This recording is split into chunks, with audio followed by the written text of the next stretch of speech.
privileged to be able to see. So let's bring up Carl Eskridge. Carl.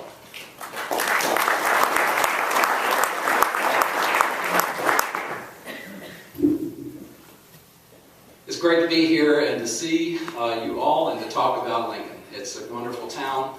30 years ago, our family made the choice to move to Lincoln, and we've never regretted it for a day. Our kids were involved in Lincoln schools, going all the way through to Lincoln High School, and involved in all of the activities and programs that this wonderful community has to offer to families.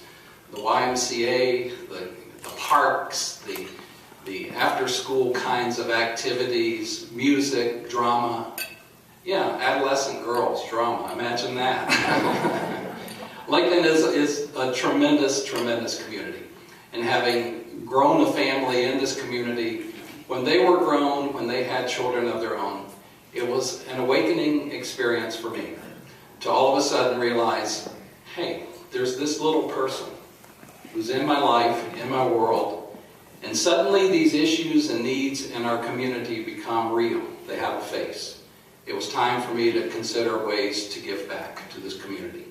And that's very much of what I want to be able to do, to serve Lincoln in this way. Now, I went through training to be a mediator approximately 20 years ago. Mediation is a wonderful process to bring people together who are caught in disputes. Maybe you've had some of that in your own business dealings on occasion, to see families that are stuck. My work is to try to get them unstuck as a mediator.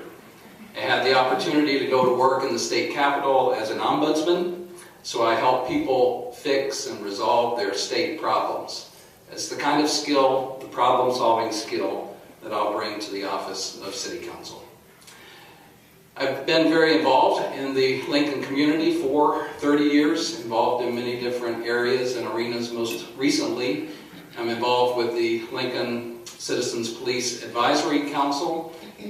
We deal with complaints against the police department. What I've learned from that is that our police department is wonderful. They're so good that they have this forum available for people who have complaints where they can get them resolved. I've been involved with the Lincoln and the state bar associations in different levels, the State Mediation Council.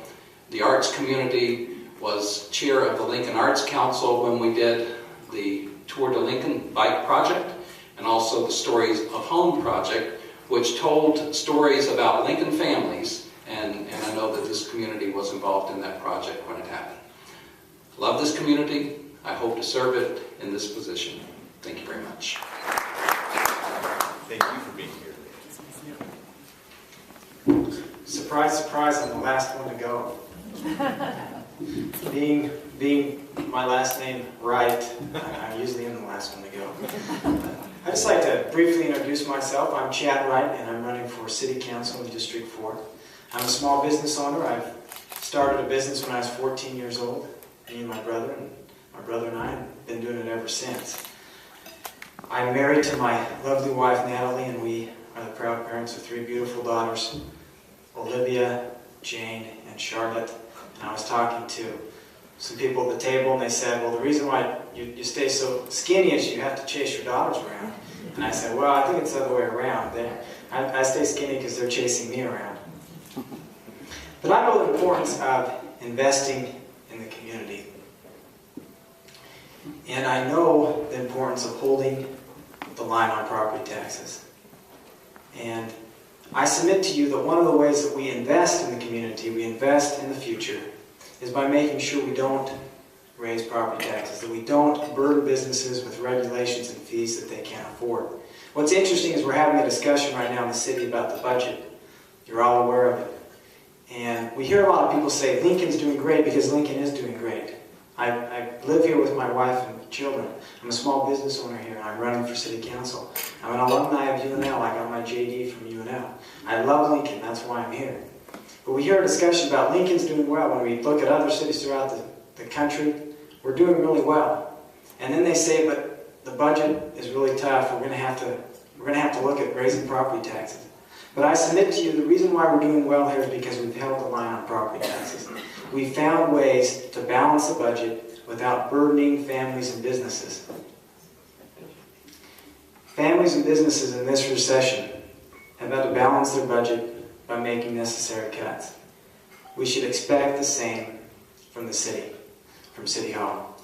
And I would appreciate your vote, and I know a lot of you, a lot of familiar faces, and I was telling someone the other day, if you really want to know what's going on in a community, talk to a realtor, because you're the lifeblood of the community. You're the ones that are recruiting people to the community and selling the community, and thank you for all you do, and thank you for having this event.